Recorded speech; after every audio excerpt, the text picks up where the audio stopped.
اعوذ باللہ من الشیطان الرجیم بسم اللہ الرحمن الرحیم الحمد للہ رب العالمین والعاقبۃ للمتقین الصلاۃ والسلام علی نبی الامی مکی المدنی العربی السراج المضیء والکوكب الدری صاحب الوقار والسکینہ المدفون بأرض مدینہ الرسول المسدد والمصطفى الأمجد والمحمود الأحمد إله العالمين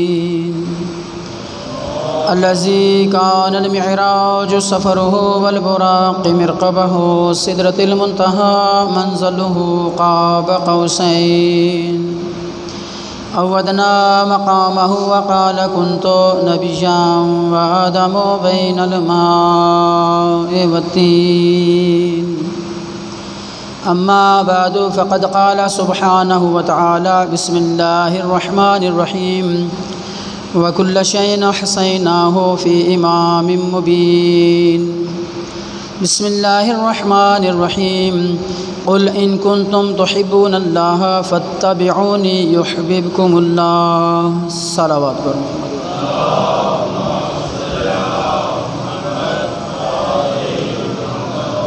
انتہائی واجب الاحترام مومنین گرامی قدر بزرگان برادران السلام علیکم ورحمۃ اللہ وبرکاتہ۔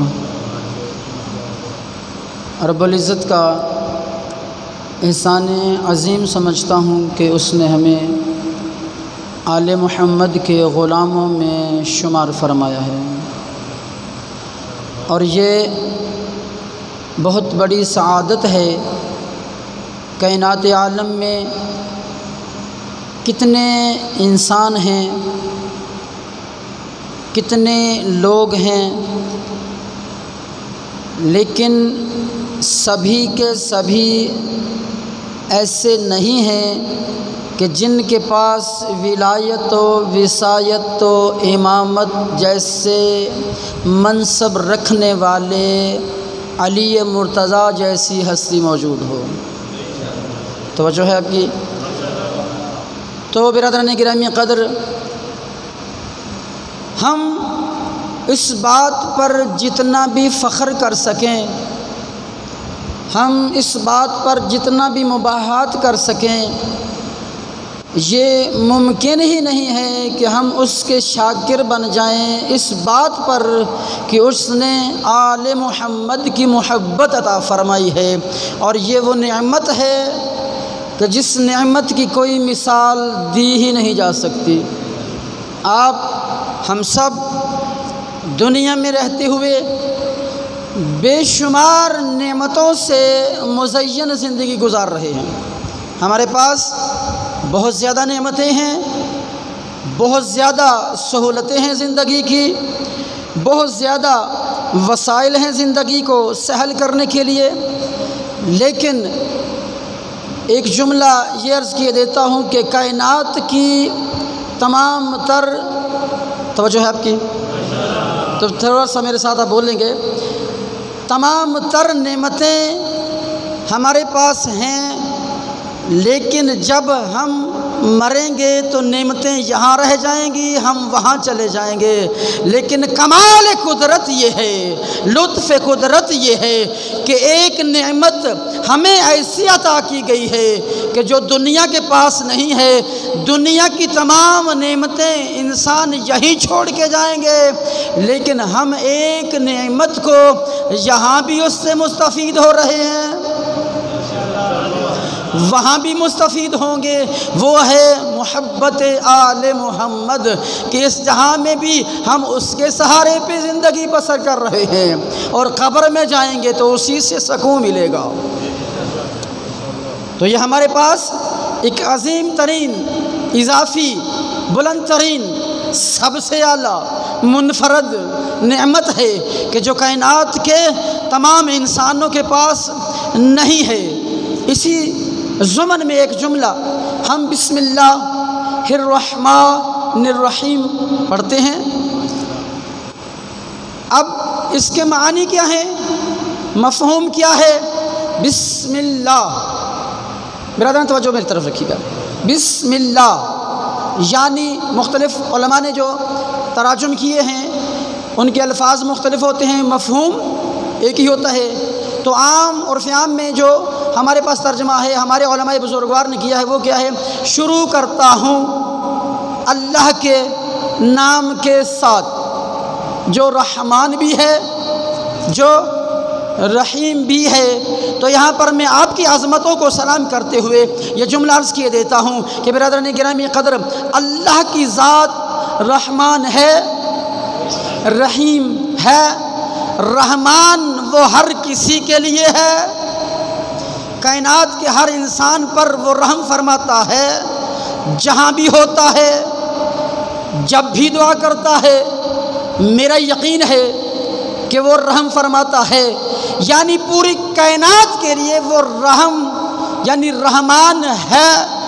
لیکن صفت رحیم جو ہے وہ صرف مومنین کے لیے ہے، وہ یہاں نہیں۔ وہ صفت رحیم کہاں ہوگی؟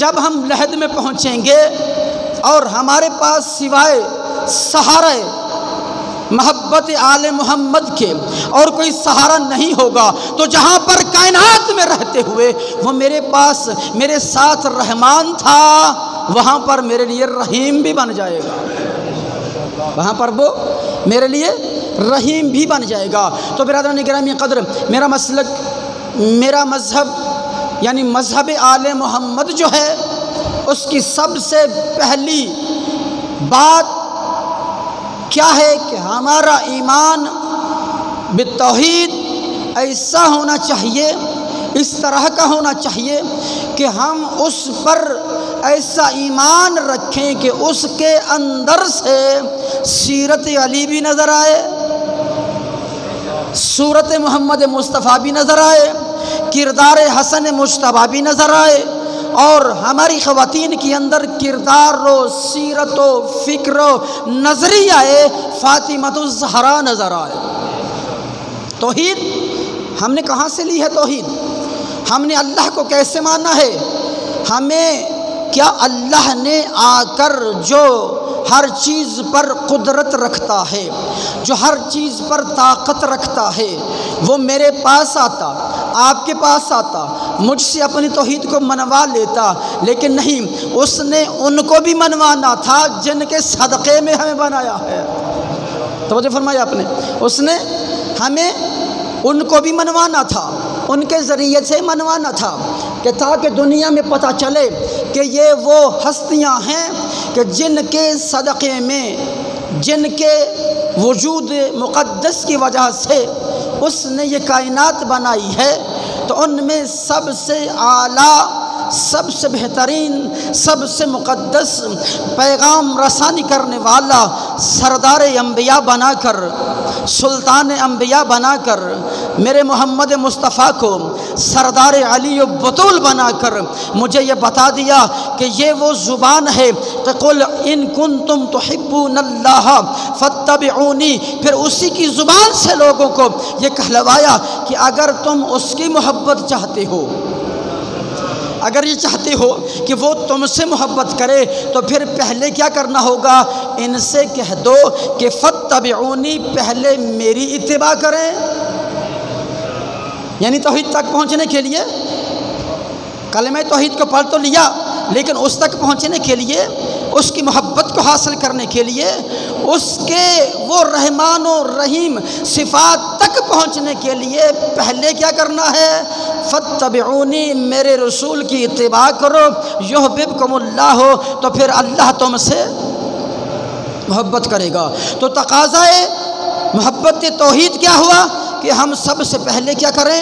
اپنے خالق مالک کی محبت کو حاصل کرنے کے لیے محبوب کبریا، حبیب خدا، محمد مصطفیٰ کی اتباع کریں۔ اب دیکھنا یہ کہ ان کی اتباع کیا ہے۔ اگر وہ فرمائیں کہ انا وعلی من نور واحد تو پھر شک نہیں کرنا ہے۔ اگر وہ فرمائیں کہ الفاطمہ تو بساط منی تو پھر شک نہیں کرنا ہے۔ اگر وہ فرمائیں کہ الحسن والحسین سیدہ شباب اہل الجنہ تو پھر شک نہیں کرنا ہے۔ اگر وہ فرمائیں کہ الحسین منی وَأَنَا مِنَ الْحُسَيْنِ تو پھر شک نہیں کرنا ہے، بلکہ ہم نے محمد مصطفیٰ کی زبان سے ہی تو یہ سنا کہ الحمدللہ رب العالمین۔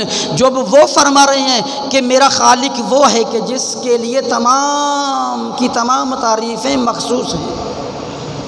توجہ ہے بھائی جان؟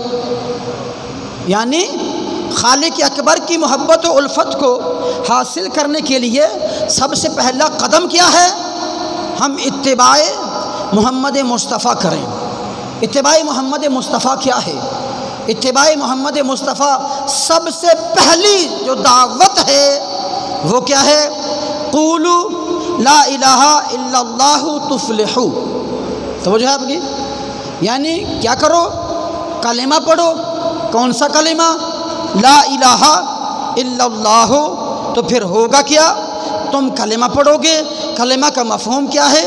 لا الہ کوئی اللہ نہیں ہے الا اللہ مگر وہ جو الہ ہے۔ یعنی اس معاشرے میں، اس طبقہ میں، اس مقام پر کہ جہاں پر لوگ توحید کی مخالفت کو اپنا بہترین عمل سمجھتے ہوں، اس معاشرے میں میرے رسول نے آ کر ایک پیغام دیا، اور وہ پیغام کیا ہے؟ لا الہ الا اللہ۔ یعنی مقصد حیات رسول، مقصد حیات محمد مصطفیٰ کیا تھا؟ توحید کی پہچان کروانا۔ اور توحید کی پہچان اس گھرانے نے کیسے کروائی ہے؟ رسول اللہ نے پتھر کھائے، بھائی کھائے نا؟ ابھی میں آپ کو ایک مقام پر لے کے چلتا ہوں۔ میرے رسول صلی اللہ علیہ وسلم گلی کوچے میں لا الہ الا اللہ کا تذکرہ فرماتے ہیں، لوگوں کو دعوت دیتے ہیں کہ آؤ پڑھو۔ کیا پڑھو؟ لا الہ الا اللہ۔ حضرت آدم علیہ السلام کیا لے کے آئے؟ یہی کلمہ۔ حضرت ابراہیم علیہ السلام اسی کی تبلیغ، حضرت نوح علیہ السلام اسی کی توحید کو منوانا، حضرت موسیٰ علیہ السلام اسی کی توحید کو پرچار کرنا، حضرت عیسیٰ علیہ السلام اسی کی توحید کو منوانا، اور آخر پہ محمد مصطفیٰ اسی کی توحید کو منوانا۔ تو برادران گرامی قدر، ایک ہی مقصد کے لیے 1,00,000 کتنے جی 24,000 پیغمبروں کو بھیجا کہ تم میری توحید کو منواؤ، اس کلمہ کو دنیا کے سامنے بتاؤ۔ یعنی جو کوئی بھی اس کلمہ کو پڑھتا چلا جائے گا تو وہ کیا ہوتا چلا جائے گا؟ وہ فلاح پاتا چلا جائے گا، وہ جنت کے راستے پہ چل پڑے گا۔ تو برادران گرامی قدر، یہ جو جنت ہے، آخر یہ جنت مقام کیسا ہے کہ جس تک پہنچانے کے لیے مجھے، آپ کو، ہم سب کو پیغمبران گرامی آتے رہے، اور حضرت نوح علیہ السلام تمام انبیاء میں ایک ایسا منفرد مقام رکھتے ہیں، اور وہ مقام کیا ہے؟ حضرت جب صبح گھر سے نکلتے توحید کی تبلیغ کے لیے تو قبلہ موجود ہے، اس قدر لوگ پتھر مارتے کہ حضرت پتھروں کے اندر دب جاتے۔ پڑھا سنا ہے نا آپ نے؟ حضرت پتھروں کے اندر دب جاتے، نظر تک نہیں آتے۔ ان کا بھی مقصد کیا تھا؟ اس کی پہچان، اس کی طرف دعوت دینا۔ اور جب پتھروں میں دب جاتے تو حضرت جبرائیل علیہ السلام تشریف لاتے اور آ کر اپنے پروں کے ساتھ وہاں سے پتھر ہٹاتے، حضرت کے زخموں پر اپنے پروں کو لگاتے اور وہاں سے ان کو نکالتے۔ بس جو ہی نکلتے تو ان کے زخم جو ہیں وہ مندمند ہو جاتے، یعنی ان کے زخم صحیح ہو جاتے۔ رات گزارتے، صبح بھی وہی عمل ہوتا، شام کو پھر وہی عمل ہوتا۔ لیکن عزیزان گرامی قدر، دوستان عزیز، بزرگان محترم، یہ ہیں حضرت نوح علیہ السلام کہ پتھروں میں دب جاتے ہیں تو جبرائیل آتا ہے، پروں سے مس کرتا ہے، شفا مل جاتی ہے۔ محمد مصطفیٰ وہ ہیں جن کا نواسا بھائی میں کچھ کہہ گیا ہوں۔ یہ نوح علیہ السلام کون ہیں کہ پتھروں میں دب جاتے ہیں، جبرائیل آتے ہیں، پروں سے پتھروں کو ہٹاتے ہیں، زخموں پہ پتھروں کو ہٹا کر زخموں پہ پر لگاتے ہیں، شفا مل جاتی ہے۔ لیکن میرا حبیب میرا محمد مصطفیٰ اسی ہستی کا نام ہے کہ پینگھے میں جھولے میں نواسا تشریف لایا ہے، سال ہا سال سے صدیوں سے پڑا ہوا پہاڑوں کی اوٹ میں چھپا ہوا فطرس فرشتہ جس کے پر جل چکے ہیں، جو بیمار پڑ چکا ہے، آج جو دیکھا وہی جبرائیل جو حضرت نوح علیہ السلام کو شفا دینے والا ہے، زخموں پہ پروں کو مل کر شفا دینے والا ہے، آج وہ ہزاروں فرشتوں کے ساتھ پیغمبر گرامی کی خدمت میں آتا ہے۔ کرنا کیا تھا؟ آنے والے فرزند کی مبارکباد دینا تھی۔ اسی فطرس کی نظر پڑی، پوچھا جبرائیل بھائی کہاں جاتے ہو؟ کہا پیغمبر آخر الزمان کی ہاں بیٹا ہوا ہے، تو میں ان کو اللہ کی طرف سے تہنیت پیش کرنے جا رہا ہوں، مبارکباد دینے کے لیے جا رہا ہوں۔ کہا مجھے بھی ساتھ لیتے جاؤ، ہو سکتا ہے مجھے وہاں سے شفا مل جائے۔ تو برادران گرامی قدر کون کہاں پہنچا؟ جبرائیل تو آئے تھے مبارکباد دینے کے لیے، فطرس کہاں سے کہاں تک پہنچا؟ پینگائے حسین کے پاس پہنچا۔ برادران گرامی قدر یہ کمال جناب جبرائیل علیہ السلام کا کہ نوح علیہ السلام کے زخموں کو مس کریں تو ان کو شفا مل جاتی ہے، فرشتہ ہے شفا دے رہا ہے، لیکن جس کے جھولے سے فرشتوں کو شفا ملے اس کو محمد مصطفیٰ کا بیٹا حسین کہتے ہیں، یا علی رسول، اس کو حسین ابن علی کہتے ہیں۔ تو برادران گرامی قدر یہ جو حسین ابن علی علیہ السلام ہے نا، یہ پوری کی پوری اس آیت کے مصداق ہیں۔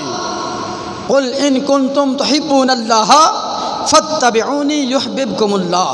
کائنات میں آپ نے دیکھا کہ اتنا بڑا صابر، اتنا بڑا صاحب کمال شخصیت کہ جو ایسی مصیبت میں گرفتار ہے کہ سامنے ہزاروں لوگ ننگی تلواریں لے کر کھڑے ہوئے ہیں، نیزے لے کر کھڑے ہوئے ہیں، خنجر لے کر کھڑے ہوئے ہیں، تپتا ہوا صحرا ہے۔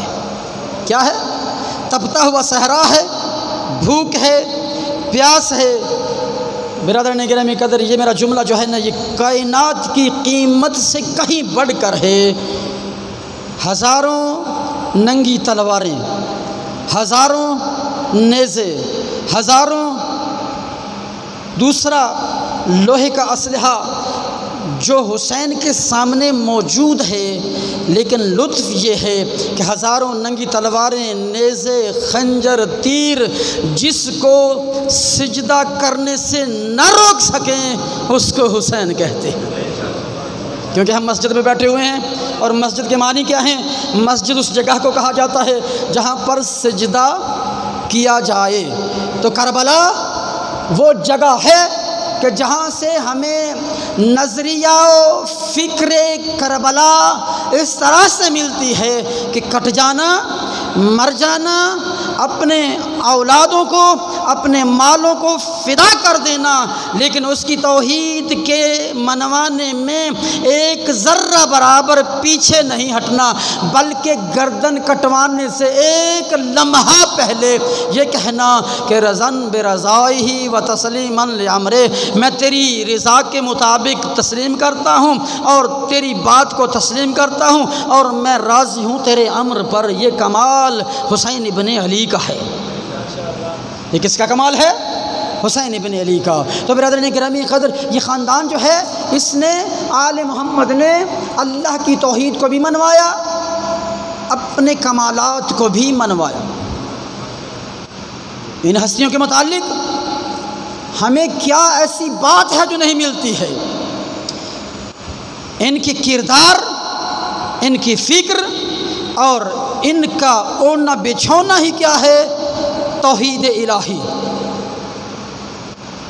آپ نے کئی مرتبہ یہ جنگیں سنی ہیں، یعنی یہاں پر میں فاتبعونی کی طرف آپ کو ایک جملہ دینا چاہتا ہوں کہ جب امیر المومنین علی ابن ابی طالب علیہ السلام، آپ نے اگر لطف لینا تو میری طرف دیکھنا ہوگا، علی ابن ابی طالب علیہ السلام جب خندق میں عمرو ابن عبد ود نے خندق کو کراس کیا، اندر آ گیا، توجہ آپ کی، جب عمرو ابن عبد ود خندق کے اندر آ گیا تو اندر آ کر اس نے اپنے گھوڑے کو خندق کے اندر ایک چکر کٹوایا۔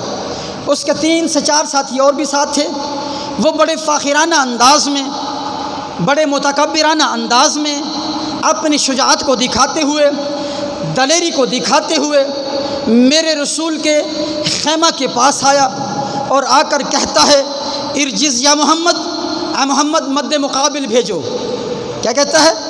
بھئی یہ بڑی جرأت کا کام تھا، خندق کو کودنا، پھر اس کے اندر آ جانا۔ یہاں پر علامہ علی نقی نقن صاحب بزرگ عالم دین ارشاد فرماتے ہیں کہ وہ عمرو ابن عبد ود اگرچہ 1000 سے لڑنے والا تھا، بڑا شاطر تھا، بڑا چالاک تھا، بڑا بہادر تھا، لیکن آج اسے یہ خبر ہی نہیں تھی کہ اس نے دکھائی تھی چالاکی، لیکن یہ نہیں جانتا تھا کہ آج میں کہاں پھنس چکا ہوں۔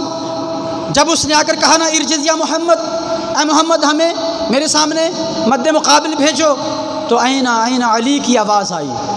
میرے رسول نے کیا فرمایا؟ این علی، علی کہاں ہیں؟ علی علیہ السلام آئے اور آ کر جب محمد مصطفیٰ کے سامنے کھڑے ہوئے تو علماء فرماتے ہیں، تاریخ نے لکھا ہے اور تمام تر جتنے بھی مصنفین تاریخ اسلام ہیں سب نے لکھا ہے کہ محمد مصطفیٰ نے اپنا لباس علی کو پہنوایا، علی کا لباس خود پہنا، آبا و امامہ اپنا علی کو دیا، علی کا خود پہنا، علی کو مزین کر کے، علی کو تیار کر کے۔ تو یہاں پر میں ایک جملہ کہا کرتا ہوں کہ کائنات عالم میں اگر کوئی بہادر ہے، اگر کوئی شجاع ہے، اگر کوئی دلیر ہے، کائنات عالم کا سب سے بہادر اور شجاع انسان اگر کوئی ہے تو وہ محمد مصطفیٰ ہے۔ کیوں؟ اس لیے کہ علی جیسے پیارے بھائی کو، میں نے ایک جملہ عرض کیا ہے، کہا یعنی اس کے سامنے دنیا والوں کی نظر میں جو 1000 سے لڑنے والا تھا اس کے سامنے بھیجا تو علی مرتضیٰ جاتے ہوئے کیا کہتے ہیں؟ یا رسول اللہ میں نے اس کے ساتھ کب تک لڑنا ہے؟ بھائی توجہ فرمائیے، کب تک لڑنا ہے؟ میں نے ابھی عرض کیا تھا نا کہ فتبعونی، اے میرے رسول ان سے کہہ دو کہ اگر تم اللہ کی محبت چاہتے ہو تو پھر کرنا کیا ہے؟ میری اتباع کرو، رسول کی اتباع کرو۔ تو رسول کی اتباع کرتے ہوئے علی پوچھ رہے ہیں کہ یا رسول اللہ کب تک لڑنا ہے؟ تو میرے رسول فرماتے ہیں کہ اے علی جب تک پرچم اسلام بلند نہ ہو جائے، دشمن کی گردن اتر جائے، تب تک واپس نہیں آنا ہے۔ تو برادران گرامی قدر، علی مرتضیٰ کے جا کر دشمن سے، اس دشمن سے کہ جو اس وقت کا بڑا بکمال اپنی صفوں میں، بڑا شجاع اپنی صفوں میں، بڑا بہادر اپنی صفوں میں تھا، لیکن آج جانتا نہیں تھا کہ میرے سامنے کون آنے والا ہے، میں کس کے سامنے جانے والا ہوں۔ تو عزیزان گرامی قدر، جب مد مقابل ہوئے تو میرے مولا علی علیہ السلام کے ساتھ اس کا تعارف ہوا۔ عرب ایک دوسرے کے ساتھ تعارف کرتے تھے۔ اس نے پوچھا بھائی تم کون ہو؟ علی مرتضیٰ نے فرمایا کہ میں ابو طالب کا بیٹا ہوں، میرا نام علی ہے۔ کہا وہ ابو طالب، مکہ والا ابو طالب؟ کہاں، میں اسی کا بیٹا ہوں۔ کہتا ہے کہ وہ میرا دوست تھا، کسی زمانے میں میرا اس کے ساتھ اچھا تعلق تھا، تم چلی جاؤ، تم بہت چھوٹے ہو، تم میرے ساتھ لڑائی نہ کرو۔ میرے مولا فرماتے ہیں ایسی باتوں کو چھوڑو، میں نے سنا ہوا ہے کہ تم 3 باتوں میں سے ایک بات ضرور مانتے ہو۔ وہ کہتا ہے ہاں میں مانتا ہوں۔ مولا فرماتے ہیں تو پھر 3 باتیں میں تیرے سامنے رکھتا ہوں، 3 باتوں میں سے ایک کو مان لے۔ کہو۔ میرے مولا فرماتے ہیں سب سے پہلے پڑھ لا الہ الا اللہ۔ کہتا میں یہ نہیں پڑھ سکتا، اس کو مٹانے کے لیے تو میں لڑنے کے لیے آیا ہوں، میں یہ کلمہ نہیں پڑھ سکتا ہوں۔ پھر میرے مولا فرماتے ہیں کہ پھر تو ایسا کر کہ پہلے حملہ کر۔ وہ کہتا ہے نہیں، میں عرب کا بہادر ہوں، میں بڑا شجاع ہوں، میں کسی پر پہلے حملہ نہیں کیا کرتا ہوں۔ تو پھر میرے مولا فرماتے ہیں اگر یہ دونوں کام نہیں کرتا ہے تو پھر اس میدان سے بھاگ جا، آج تو علی کے سامنے ہے۔ وہ کہتا ہے میں تینوں کام آج پہلی مرتبہ علی تیری تینوں باتیں نہیں مانوں گا۔ اگر میں کلمہ پڑھتا ہوں تو یہ میری شان کے خلاف ہے، اس کو مٹانے کے لیے آیا ہوں، حملہ کرتا ہوں تو بھی میری توہین ہے، بھاگتا ہوں تو عرب کی عورتیں ساری زندگی مجھے تانے دیں گی اور میں تانے نہیں سن سکتا ہوں۔ تو کہا میرے مولا فرماتے پھر حملہ کر۔ وہ کہتا میں نہیں کروں گا۔ مولا کہتے حملہ کر۔ برادران گرامی قدر اس نے حملہ کیا، علی علیہ السلام نے حملہ کو اس کے ٹھکرایا، اس کی تلوار کو توڑا، پیچھے کیا، پھر حملہ ہوا۔ برادران گرامی قدر علامہ علی نقن جیسے مورخ تاریخ نے لکھا ہے کہ وہاں پر دھول چھائی، دھول کا چھانا تھا، بس دھول مٹی۔ علی ابن ابی طالب دائیں ہاتھ میں تلوار، بائیں میں اس کا سر، ٹہلتا ہوا علی آ رہا ہے فخر کے ساتھ۔ آج پہلی مرتبہ علی، کبھی زمین پر فخر سے نہ چلنے والا علی آج فخر سے آ رہا ہے۔ تو برادران گرامی قدر وہ لوگ کہ جو علی کو دیکھ کر جلا کرتے تھے، پریشان ہوا کرتے تھے، آج جب علی کا آنا دیکھا، ایسا آنا جو کبھی نہ دیکھا تھا، کہا یا رسول اللہ آج آپ دیکھ رہے ہیں علی زمین پر کس طرح فاخرانہ انداز میں چل رہے ہیں۔ تو میرے مولا فرماتے ہیں ضربت علی فی یوم الخندق افضل من عبادت الثقلین۔ آج کی علی کی یہ تلوار جس نے عمر ابن عبد ود کی گردن کو کاٹا ہے، تم نہیں جانتے اس ضرب پر وہ کتنا فخر کر رہا، اور آج علی کا چلنا اس کو کتنا، یا علی علیہ السلام، آج اس کا چلنا، آج علی کا یوں آنا، اور اس ہاتھ میں جس ہاتھ میں کبھی کسی کے ساتھ زیادتی ظلم نہیں کیا ہے، یہ عادل امام کا ہاتھ ہے، آج اس کا سر لانا یہ اس کی محبت اور میری سیرت پر عمل کرنے کا انعام ہے۔ اور آج ایک جملہ آپ کی خدمت میں اور صرف دوں، کبھی کسی بہن کو آپ نے دیکھا کہ جب وہ بھائی کی لاش پہ پہنچے، بزرگان توجہ چاہتا ہوں، کوئی ایک بہن مجھے آپ نے کبھی سنا ہو کہ بھائی کی لاش پہ پہنچے اور تڑپے نہ؟ تڑپ جاتی ہیں نا بہنیں، لیکن آج جس کو علی نے کاٹا، واصل جہنم کیا، اس کی بہن آئی کہاں؟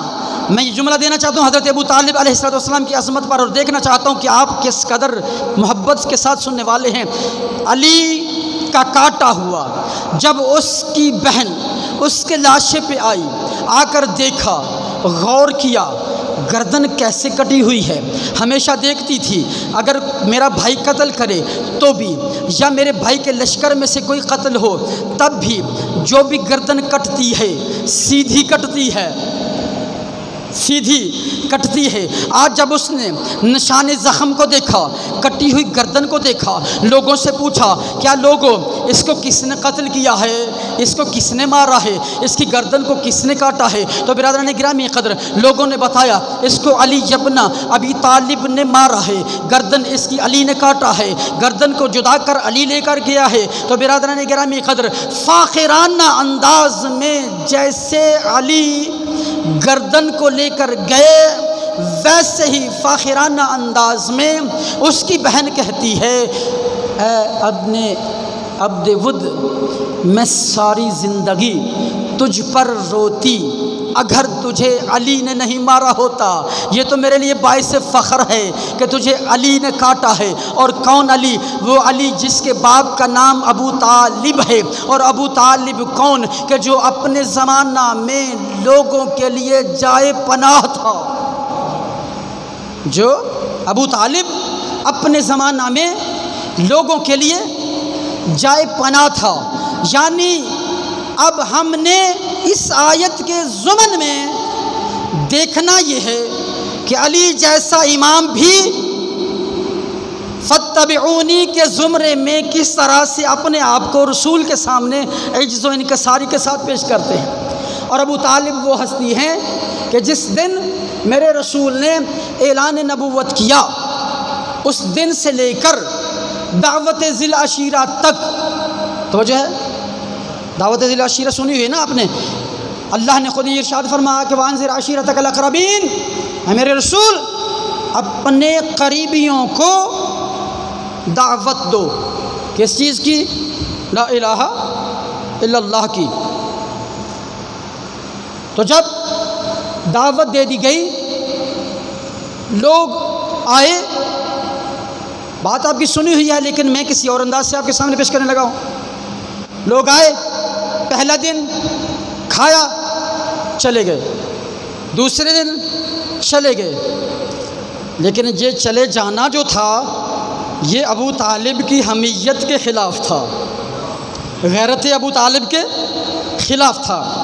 اب ایک دن پھر آیا، کھانا کھا چکے، تو ابو طالب علیہ السلام، تاریخ طبری نے یہی جملے لکھے ہیں، اہل تسنن کی تمام کتب نے یہی جملے لکھے ہیں کہ جب جانے لگے تو حضرت ابو طالب علیہ السلام کی جو جملے تھے وہ کیا تھے؟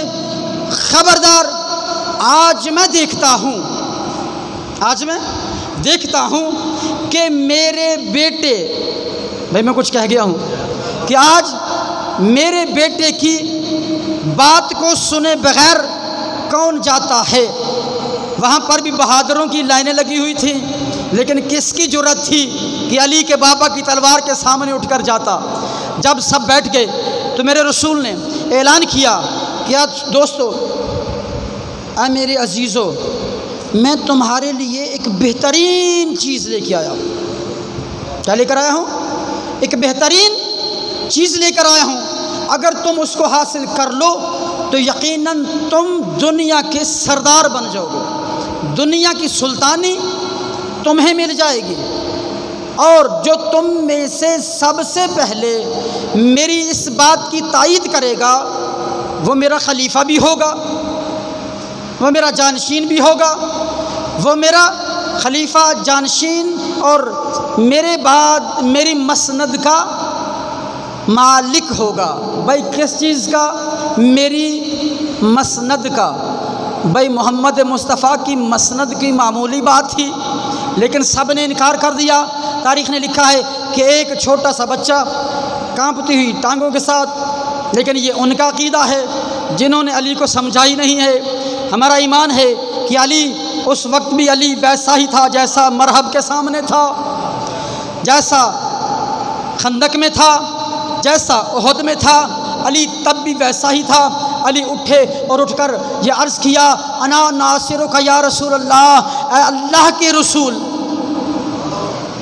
اے اللہ کے رسول، میں آپ کا ناصر ہوں، میں آپ کا مددگار ہوں، میں آپ کی آواز پر لبیک کہتا ہوں، فتبعونی یحببکم اللہ کے حصول کے لیے میں کھڑا ہوا ہوں۔ تو برادران گرامی قدر، جب یہ علی علیہ السلام نے جملے کہے، یہ جملے کہنے کے بعد یہ دشمنان دین کھڑے ہوئے اور حضرت ابو طالب علیہ السلام کی طرف تمسخانہ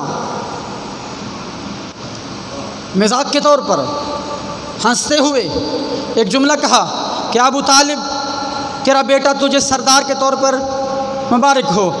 کہا ہاں مجھے قبول ہے، کیوں؟ اس لیے کہ یہ محمد مصطفیٰ نے کہا ہے، یعنی محمد کا فرمان میرے لیے واجب ترین عمل ہے، جیسے میرا رسول فرما دے، جیسے میرا نبی فرما دے تو میں اس پر عمل کرنے کے لیے تیار ہوں۔ اس دن سے لے کر ابو طالب فتبعونی یحببکم اللہ کا مرکز بن گیا، اور ایسا مرکز بنا کہ عین دین اسلام کو بچانے کے لیے، محفوظ کرنے کے لیے، پہنچانے کے لیے ایسا مرکز و محور بنا کہ آج تک اس کے بیٹے کا بیٹا، بھائی محسن اسلام کس کا لقب ہے؟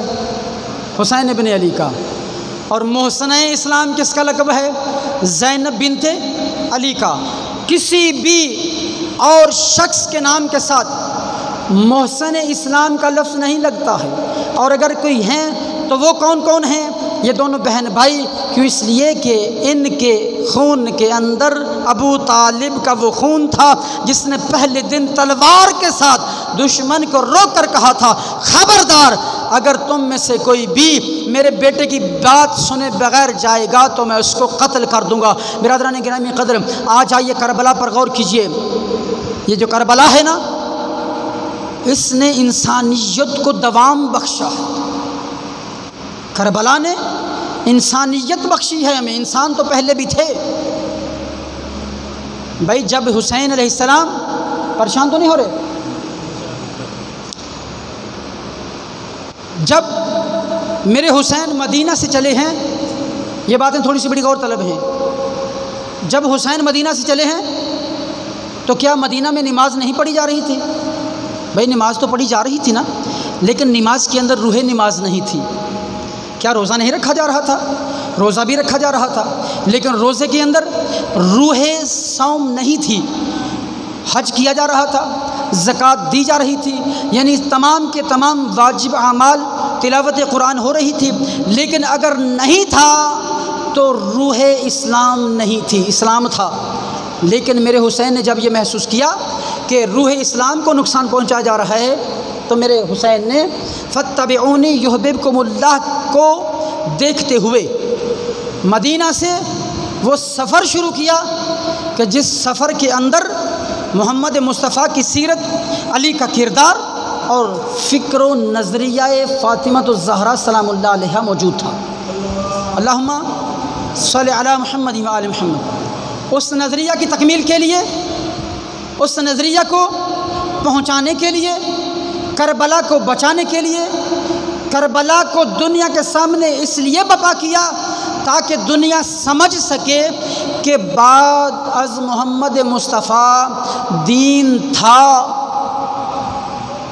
لیکن دین کے اندر روح جو تھی وہ تڑپ رہی تھی، روح کو نقصان پہنچایا جا رہا تھا۔ تو میرے حسین نے یہ تحریک جو ہے، یہ ایک فکری جملہ بچوں کے لیے دے رہا ہوں، جب بھی کوئی تحریک چلتی ہے اس کو کامیاب بنانے کے لیے، آج آپ سیاسی لوگوں کو دیکھتے ہیں، 2-3 چیزوں کی ضرورت ہوتی ہے۔ افرادی قوت کی ضرورت ہوتی ہے، سرمایہ کی ضرورت ہوتی ہے، اور ایسے لوگوں کی ضرورت ہوتی ہے کہ جو اس سرمایہ کے ذریعے سے اور افرادی قوت کے ذریعے سے اپنے لیڈر کی فکر کو لوگوں تک پہنچاتے ہیں۔ لیکن کائنات میں یہ وہ واحد قافلہ ہے۔ افرادی قوت کتنی ہے آپ جانتے ہیں، سرمایہ کتنا ہے لے کر چلے یہ بھی آپ پر عیاں ہے۔ یعنی حسین وہ ہے کہ جس نے دین اسلام کو بچانے کے لیے، بقائے اسلام کے لیے نہ سرمایہ کا سہارا لیا، نہ افرادی قوت کا سہارا لیا، بلکہ قلیل ترین قافلہ کو ساتھ ملایا اور ملا کر اللہ کے دین کی بقا کے لیے سفر شروع کیا۔ دوستوں کی تعداد اگرچہ تھی لیکن اتنی نہ تھی کہ جتنا مد مقابل تھا، جتنا لوگ سامنے تھے۔ میں آپ کو ایک چھوٹی سی مثال دے کے آگے بڑھ جاؤں گا۔ نہ میں مکہ میں رکنا چاہ رہا ہوں اور نہ کہیں اور۔ قافلہ حسینی آج بھی ہم سے چند چیزوں کا تقاضا کرتا ہے، اور اس وقت بھی ہر کسی کو ایک پیغام دے کر جا رہا تھا کہ مجھے ان چیزوں کی ضرورت ہے۔ حسین علیہ السلام، بھائی توجہ ہے نا آپ کی، جملہ کہہ دوں۔ جب حسین علیہ السلام مکہ سے ہوتے ہوئے انتہائی پریشانی کے عالم میں مکہ کو چھوڑ کر کوفہ کے قریب پہنچے۔ نوجوان دوستو یہ جملہ غور سے سنیے گا۔ جب حسین علیہ السلام کہاں پہنچے؟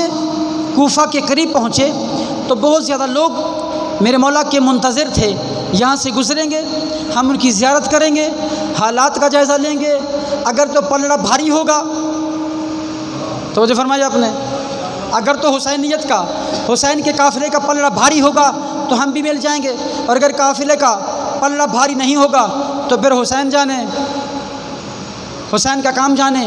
ایک مومن، ہم بھی شیعہ کہلواتے ہیں نا، ہم بھی مومن کہلواتے ہیں، ایک مومن کہلوانے والا حسین ابن علی کے رستے میں بہت سارا، بھائی میری طرف دیکھیں گے آپ، بہت سارا اسلحہ لے کر، بہت سارا سازا و سامان جنگ لے کر کھڑا ہوا ہے۔ جب حسین علیہ السلام قریب آئے نا تو آ کر رکے، اس شخص نے بڑھ کر آگے جا کر میرے مولا کو سلام کیا، مولا نے جواب سلام دیا، سلام کے بعد میرے مولا نے اس کو دعوت دی، پریشان نہیں ہونا اس جملے پہ، میرے مولا نے اس کو دعوت دی، کیا وہ میرے ساتھ کربلا چلو؟ اس نے کیا کہا؟ مولا میں کربلا نہیں جا سکتا، میں آپ کے لیے بہت سارا سامان جنگ و جدل لے کے میں نے تیار کیا ہوا ہے، میں آپ کو تحفتاً دیتا ہوں۔ عزیزان گرامی قدر، جملہ سنیں گے میرے حسین کا جملہ کیا تھا۔ میرے مولا فرماتے ہیں کہ مجھے اسلحہ کی ضرورت نہیں ہے، میں لڑنے کے لیے نہیں جا رہا ہوں، میں تو بقائے اسلام کے لیے قربانی دینے کے لیے جا رہا ہوں، مجھے تیری اسلحہ کی ضرورت نہیں ہے، بلکہ اگر تم آنا چاہو تو آ سکتے ہو اس قافلہ کے اندر۔ وہ کہتا ہے مولا آج جیسے ہم حریص دنیا ہے نا، ہمارے دلوں میں حب دنیا بیٹھی ہوئی ہے، ہم اپنے مالوں کو بچانا چاہتے ہیں، اپنی جانوں کو بچانا چاہتے ہیں، اپنی اولادوں کو بچانا چاہتے ہیں، تو وہ کہتا ہے مولا گھر میں بیٹیاں جوان ہیں، بیویاں جوان ہیں، بہت سارے مال و اسباب ہیں، بہت ساری زرعی زمینیں ہیں، جو سب کا سب اجڑ جائے گا اور میرے ساتھ ان پر قبضہ کر لے گا۔ میرے مولا فرماتے ہیں جاؤ پھر جا کر اپنی زمینوں کو بچاؤ، مجھے تم جیسوں کی ضرورت نہیں ہے۔ برادران گرامی قدر، آئیے آج ہم بھی اپنے گریبان کے اندر جھانک کے ایک پیغام دینا چاہتا ہوں آخر میں، اور وہ پیغام یہ ہے کہ کیا ہم بھی کہیں حریص دنیا تو نہیں بن گئے ہیں؟ ہماری محبتیں صرف اولاد کے لیے تو نہیں رہ گئی ہیں، اپنی بیویوں بچوں کے لیے تو نہیں رہ گئی ہیں، مال و زر کے لیے تو نہیں رہ گئی ہیں؟ اگر آج بھی ہم فرزند زہرا حسین ابن علی کے بیٹے امام عصر، امام زمانہ عجل اللہ فرجہ شریف یعنی امام مہدی آخر الزمان کے ساتھ متمسک نہیں ہیں، اگر ہمارا ان کے ساتھ ربط نہیں ہے، اگر ہم نے ان کے ساتھ اپنا ناطہ نہیں جوڑا ہوا ہے، ابھی تک نہیں جوڑا ہے، تو آئیے برادران گرامی قدر آج سے ہی ہم آپ ایک وعدہ کرتے ہیں اپنے دل کے ساتھ، اپنے ضمیر کے ساتھ، اپنے دماغ کے ساتھ، کہ آج کے بعد میں ایسا کربلائی بنوں گا، آج کے بعد میرے دل کے اندر ایسی کربلا بس جائے گی کہ میں ہر وقت اپنے امام کے ساتھ متمسک ہو جاؤں گا۔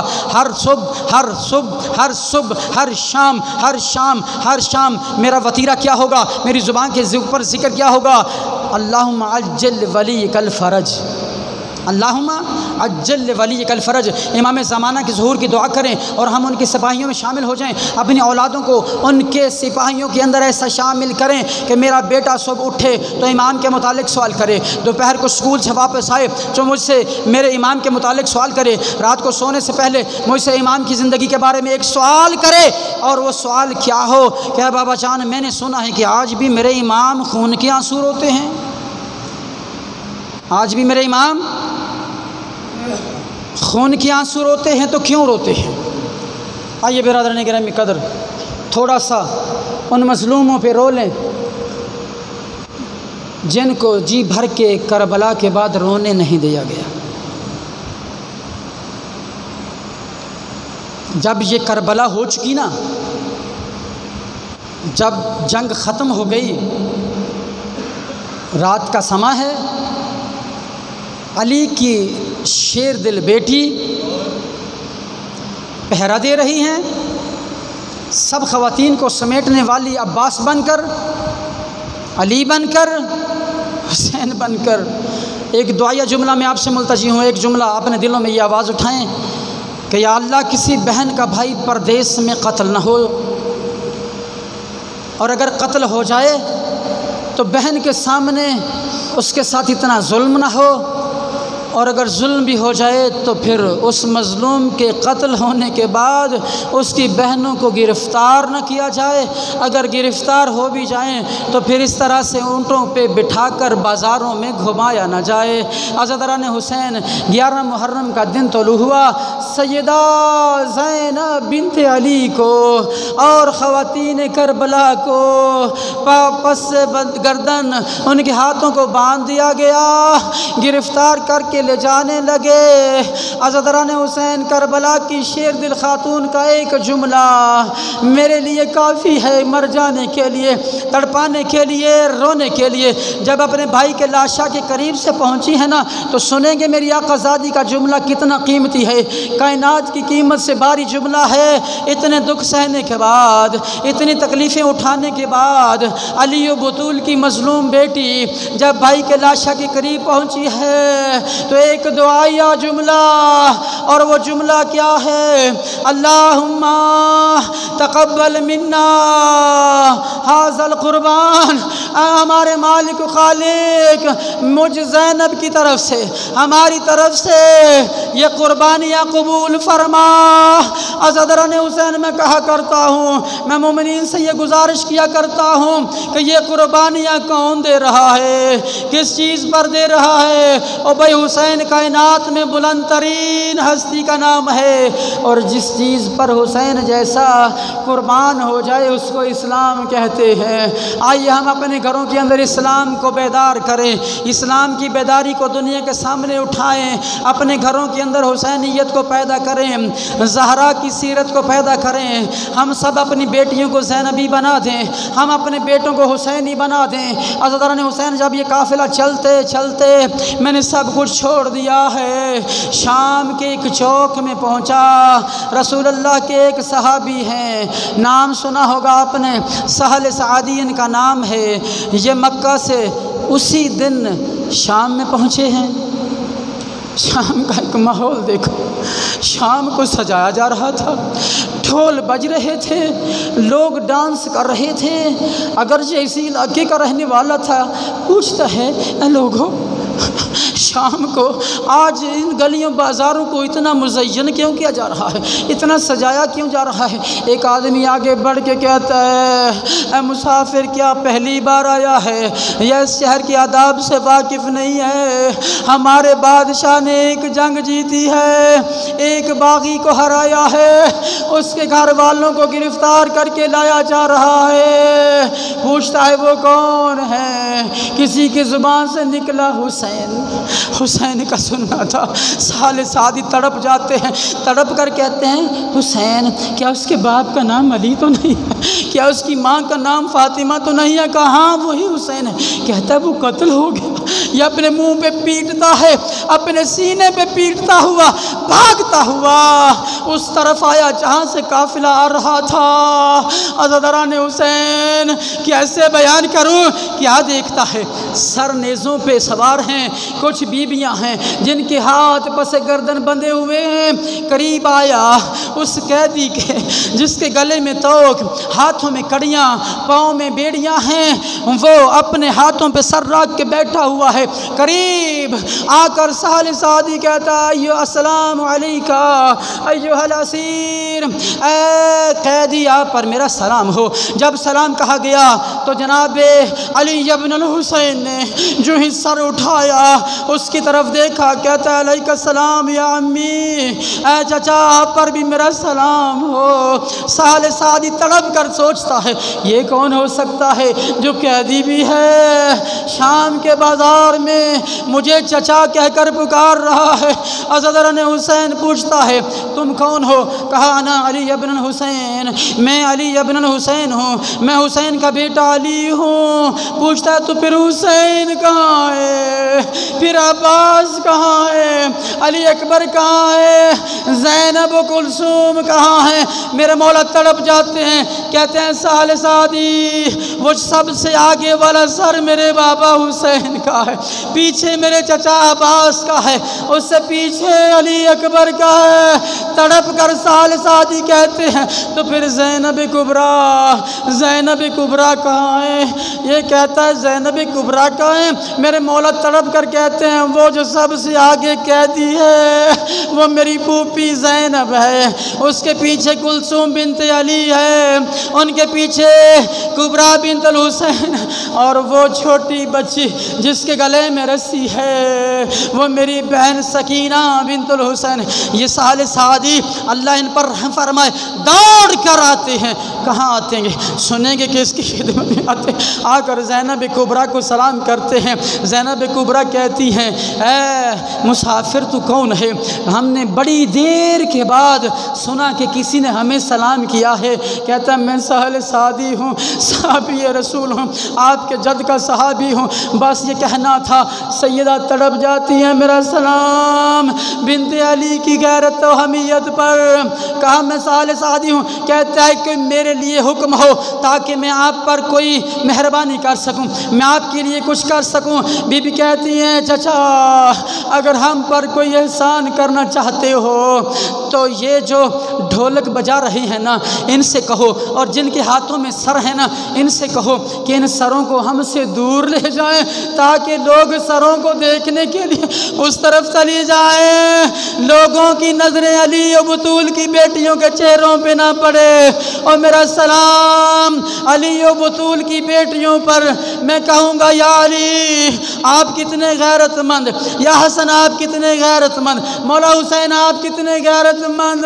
اور میرا سلام ہو ان قربانیوں پر جو اسلام کی بقا کے لیے دے دی گئی، بیٹیوں کے پردے لٹا دیے گئے، لیکن آج ہمیں پیغام دیا گیا، اے ہمارے چاہنے والوں، ہم نے بیٹیوں کے پردے قربان کیے، ہم نے بیٹوں کے سر قربان کیے، ہم نے اپنی اولادوں کو قربان کیا تمہارے لیے، تاکہ تم ہماری سیرت پر عمل کر سکو۔